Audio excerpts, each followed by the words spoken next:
Good afternoon and welcome. My name is Quentin Smith. I'm Petty Officer Second Class United States Navy. Been in service for just over 8 years, and I truly enjoy what I do. The purpose of tonight's meeting is to present a proposal to you guys as service leaders and upper leadership amongst all 5 branches that discusses a few issues amongst E6 and below enlisted service members with regard to productivity, morale, motivation.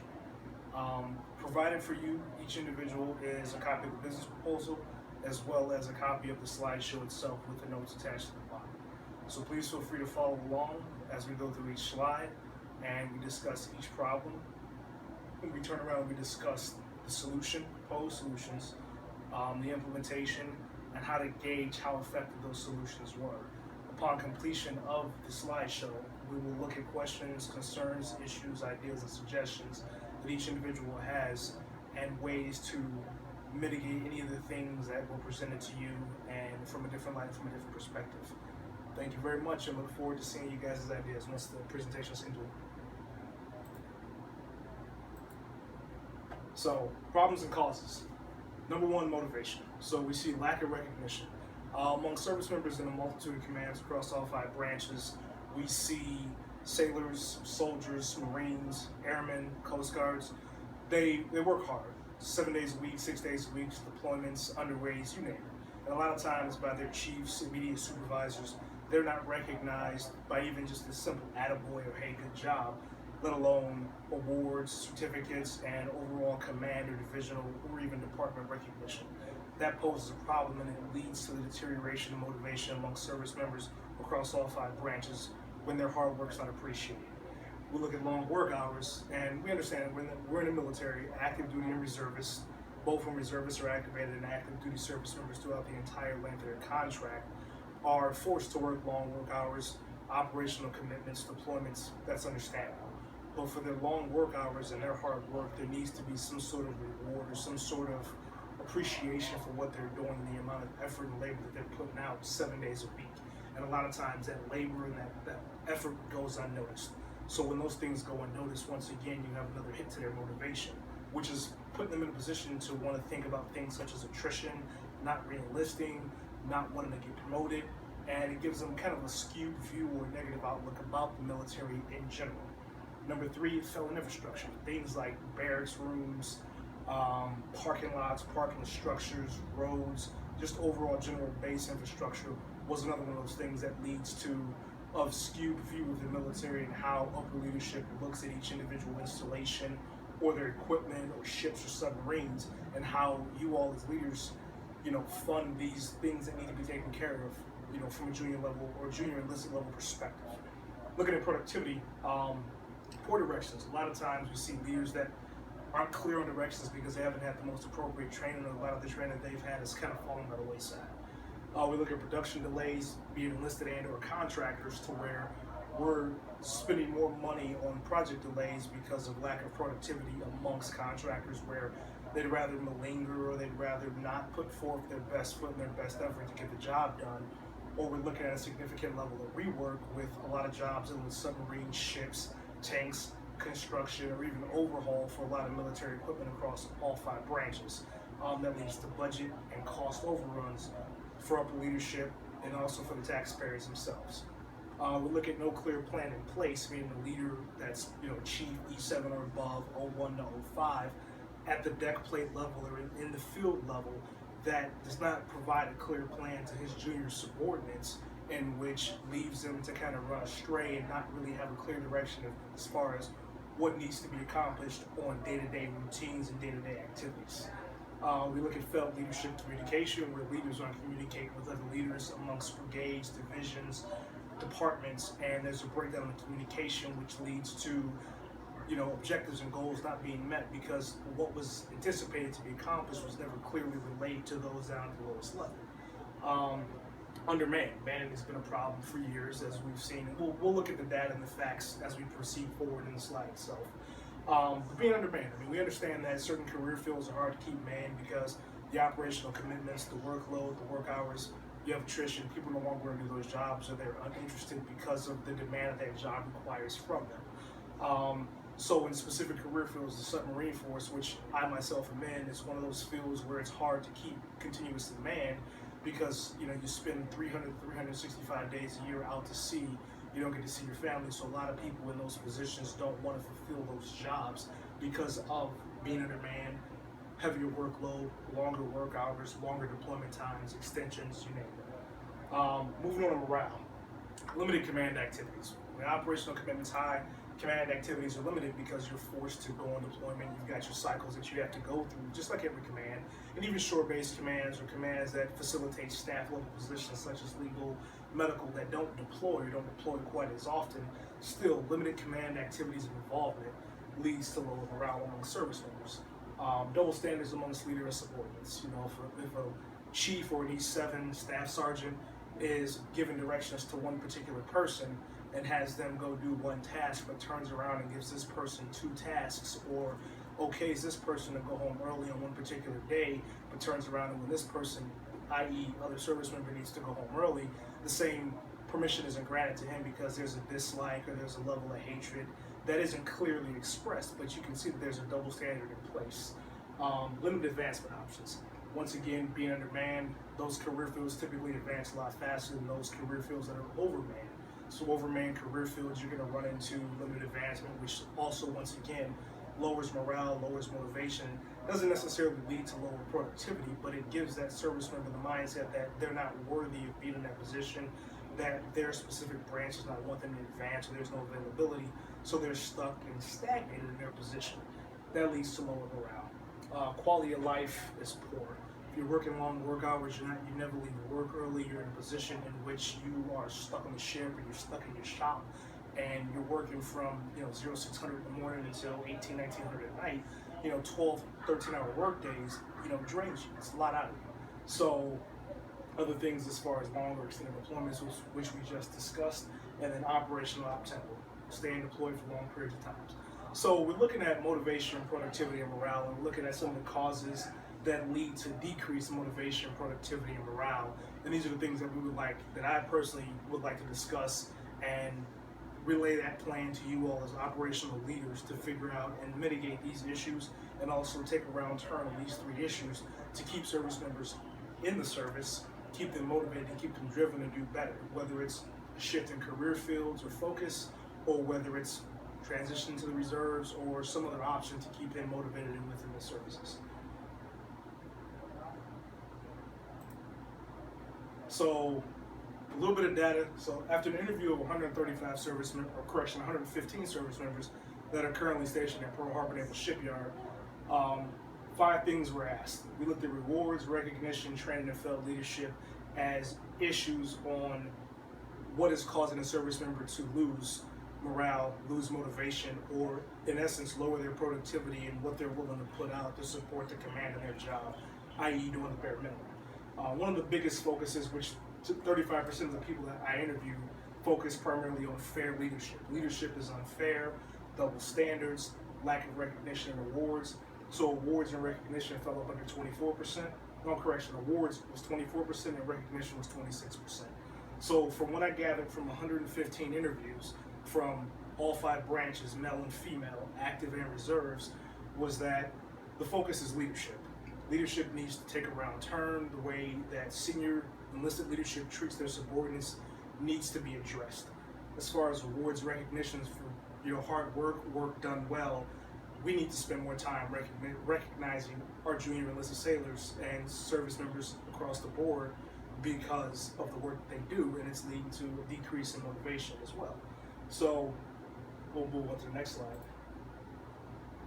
We're looking at what we collected from a command alignment survey at Joint Base Pearl Harbor Hickam, specifically Pearl Harbor Naval Shipyard, which is a subordinate command of Joint Base Pearl Harbor Hickam. And we covered facility maintenance, parking, pay and compensation, leadership assessment, fair and equal treatment, MWR, which is morale, welfare, and recreation, the agency that supports all recreational functions within the military and all subordinate commands, as well as awards and recognition. And if we look, and you can follow along this in your slides as well, looking at the trend from 2010 to 2017 over a 7-year stretch, we're looking consistently at having low numbers inside of leadership. So leadership has kind of been on an up and down, just specifically within Pearl Harbor Naval Shipyard.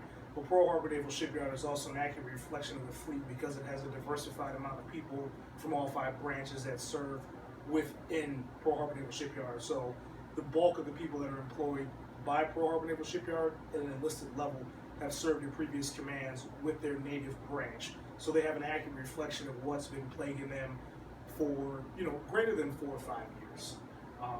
Moving on to the next slide, we look at the level of medals and awards and commendations that have been given to sailors and service members across the board from 2007 to 2017 at Pearl Harbor Naval Shipyard.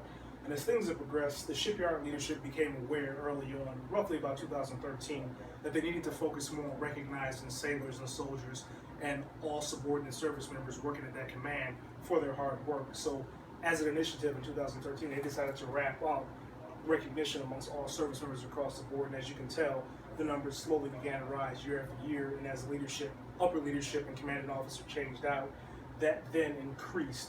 So as a result of increasing the level of awards and recognition amongst all service members within the shipyard, productivity's increased, costs have come down, project overruns aren't as big of an issue, and most projects are either completed on time or if not early as a result of increased productivity, increased production, increased morale, and increased motivation. The retention numbers within the shipyard, which I haven't documented, they're in your business proposal, but they're not on the slide. Retention numbers have increased gradually by 10% on average every year at Pearl Harbor Naval Shipyard, specifically because of their round-turn approach on recognizing sailors and soldiers and other service members for their hard work, commitment, and dedication to the shipyard. So proposed solution number 1, monthly leadership training for E6 and above. So E6 and above, E6 as a petty officer first class in the United States Navy or any other branch at the E6 pay grade level, that's when you begin to move into a more senior leadership role. So focusing on leadership is one of the primary objectives of somebody at the pay grade of E6 and above. So step number 1, focus on servant leadership. We want to focus more on serving our junior sailors. So seeing what their needs are, their requirements are, and doing what we can as leaders to fulfill that goal and objective to keep our service member in the service, keep them interested and glued to their job to an extent that they're willing to stay, willing to serve, and they're hungry for additional knowledge and skills as a result of us as senior leaders putting our foot out there and putting our minds and our hearts out there to serve our sailors and soldiers as best as possible. Focus on recognition, awards, and performance. The key to keeping somebody tuned into their job, making them a willing participant of that command, keeping their morale and motivation high, is to recognize the work that they do, making it known amongst their peers and leaders as well of how good of a sailor or soldier they are, how much hard work and dedication they've invested into this command and their career as well. Production and time management. That's another focus that E6 and above needs to look at, to where we're clearly and decisively delegating down information and jobs and tasks, and objectives that need to be relayed to junior soldiers and sailors to get the job done in an efficient and timely manner. That's one of the hurdles that leadership's faced for quite some time, and that's one of the things that needs to be addressed immediately. Putting aces in their places. Everybody has a strong point, everybody has a weak point. So step number 1, if somebody's good at the lathe operation as a machinist mate, we're going to make sure that they know and operate that lathe as best as possible to manufacture machine parts as quickly as we need them. But also we want to focus on cross-training. So if you have an MM3 or an MMSN, which is a machinist mate seaman or a machinist mate third class, E3 or E4, that's coming up the ranks and also needs to learn how to operate the lathe and machine parts as a machinist mate, then we need to make sure that they're working shoulder to shoulder on at least a day-to-day basis, a semi-weekly basis, or even a semi-monthly basis to ensure that the person that's the ace in his place is also relaying that training and that knowledge and that skill set down to his junior subordinates. So there's no breakdown in knowledge and skill set, and everybody across the board within a division or a department is trained to pick up the slack and do each other's jobs. So, and then also secures that division's capabilities, because if you have a service member that's out sick, service member that gets deployed or individually augmented to a different command, that there's no hole in the division that causes that division or department to fall behind. Step number 3, focus on quarterly leadership evaluations and performance reviews, focus at E7 and above. So on a quarterly, 4 times a year, we look at senior leadership, E7 and above, to assess their ability to lead their division, lead their department, their junior sailors' review of how they are as a leader. Are they supportive? Are they understanding? Are they motivated? Are they driven to push their sailors to do better for themselves? And that also pertains to service members as well, not just sailors specifically. So we're going to look at having the commanding officer conduct these evaluations on a quarterly basis on his subordinate senior enlisted leadership in each division and department to focus on corrective actions, areas of improvement, or areas of opportunity to mentor his senior enlisted leaders to be better leaders, to motivate his crew, to bring his sailors up to where they need to be, or soldiers or service members. Subordinate feedback as well for the annual evaluation criteria. So leadership accountability. For leaders who are performing subpar, below expectation, there needs to be documentation, there needs to be some sort of demotion or even potentially termination for corrective actions that aren't corrected. If you have somebody that's an E7 that's complacent, doesn't want to do better, isn't looking to motivate himself to drive forward to make E8 or make E9, at the same time he's not pushing his junior subordinates or service members to move up in the chain as well and do better for themselves, and he's not the best leader that's in that position, so something needs to be done. And a lot of times when you're at the E7 level, it's difficult to move people out of those positions, so the best thing to do is focus on how do we either correct their actions, train them and motivate them to do better, or we focus on getting them out of their position and possibly terminating them if there's nothing that we can do. Step number three, proposed solution would be monthly awards and recognition day. So once a month, each command, fleet-wide, Pacific and Atlantic, they hold monthly, 1 day a week, or one day a month, award and recognition day.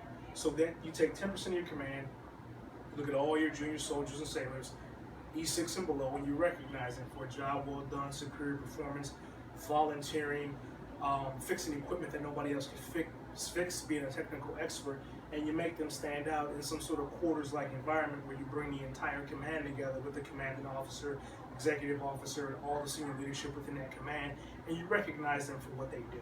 So you take the top 10% of a command. So if a command has 300 personnel, you're taking 30 people out of 300, 1 day a month, up to 10%, so up to 30 people per month, and recognizing them for what they do on a month-to-month basis. So you could have Soldier of the Month, Sailor of the Month, and in essence, you're recognizing them and you're pushing their motivation and morale up to keep them where they are and make them do better as soldiers and sailors.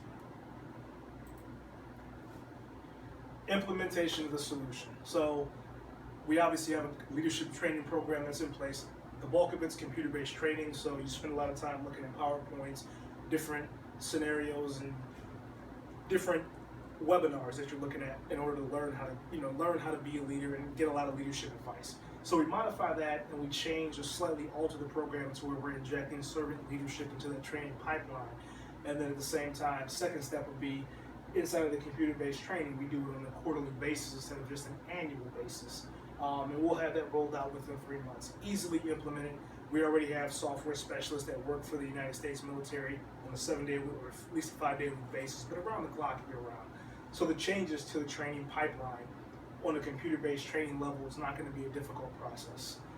As far as the program change conducted, as far as the leadership structure goes, 45 days is a reasonable amount of time to develop the curriculum. That's something that I myself can focus on. Us as lead, or you guys as leaders can give me feedback in your notes, as well as something that we can do outside of this training or this proposal to discuss different ways to alter the training to support servant leadership within the training pipeline. Step number 3, monthly award and recognition day, which is something that we just discussed, which we can actually easily do at limited to no cost at all.